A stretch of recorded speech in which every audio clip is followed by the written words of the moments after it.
बच्चे को हिफ़्ज़ या गिरदान करवाने के बाद जो अगला मरहला आता है वो तजवीद का आता है। अपने बच्चे को तजवीद लाज़मी पढ़ाएँ।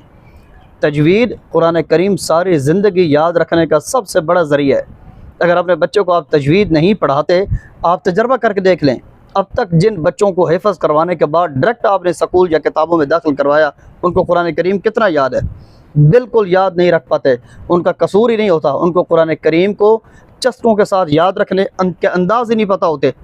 बस रमज़ान के अंदर जिस वक़्त खोलते हैं एक बार, पूरा साल पढ़ा जो नहीं होता, वो बोझ हर कोई तो बर्दाश्त कर नहीं सकता। बहुत जल्दी हुफ़ाज़ इकराम कुरान करीम को भुला देते हैं।